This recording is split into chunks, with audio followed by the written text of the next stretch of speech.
Dans cette vidéo numéro 6 de notre série consacrée au partage des pouvoirs politiques et financiers, nous allons parler du modèle associatif. L'association est l'institution de base de la théorie des organisations et par conséquent, elle constitue le fondement institutionnel, la brique élémentaire de la démocratie directe.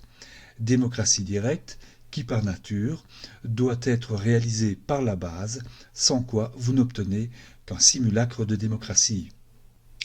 La plupart des associations sont majoritairement composées de bénévoles, et les plus grandes comportent un noyau de salariés.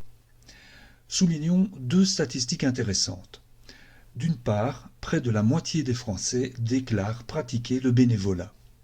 D'autre part, le travail bénévole est plus fréquent chez les diplômés de l'enseignement supérieur que chez les personnes n'ayant qu'un diplôme du secondaire.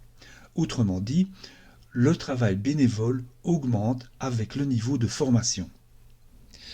Le milieu associatif est assez ambigu, en ce sens que de nombreuses associations se présentent comme une organisation horizontale, c'est-à-dire en cogestion, alors qu'en pratique, il apparaît que l'organisation est plutôt verticale, c'est-à-dire hiérarchique.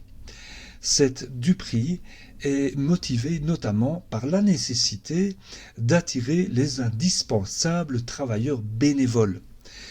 Ceci dit, il y a aussi le fait que de trop nombreux bénévoles, bien qu'ils ne sont pas dupes, acceptent beaucoup trop facilement le comportement autoritaire de certains administrateurs. Il ne faut pas accepter cette situation.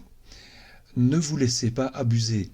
Exigez qu'en contrepartie de votre travail gratuit, l'organisation qui en bénéficie partage avec vous le pouvoir de décision, qu'il s'agisse d'une association comme d'une entreprise. Voici 3 mesures très efficaces que vous pouvez facilement réaliser pour propager la cogestion dans votre association. Premièrement, instaurer un système d'audit IPC. IPC étant l'acronyme de interne, permanent et collectif.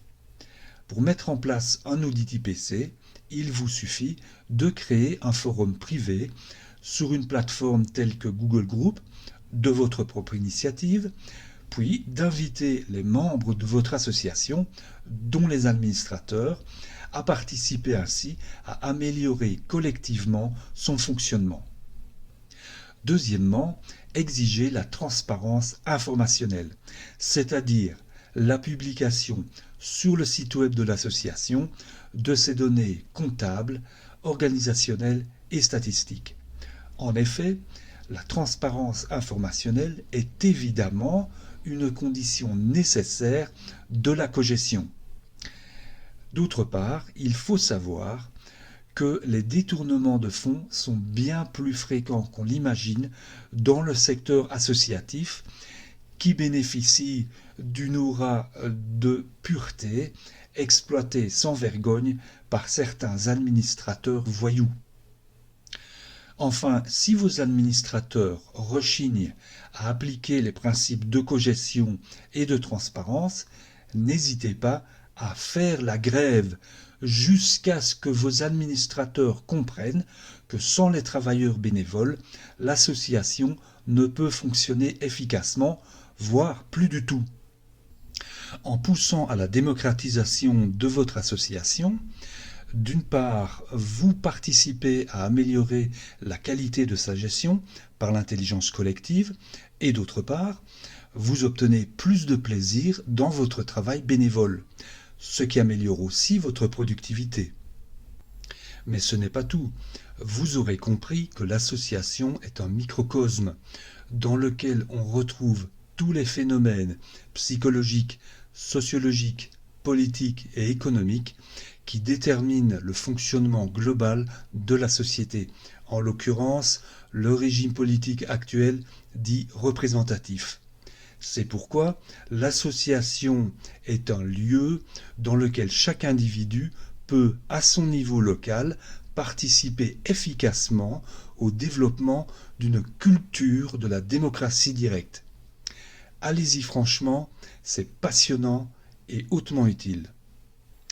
Pour approfondir, je vous invite à lire le chapitre de démocratiedirect.net consacré au modèle associatif. Voilà, cette vidéo est terminée et je vous donne donc rendez-vous à la vidéo suivante de cette série consacrée au partage des pouvoirs politiques et financiers.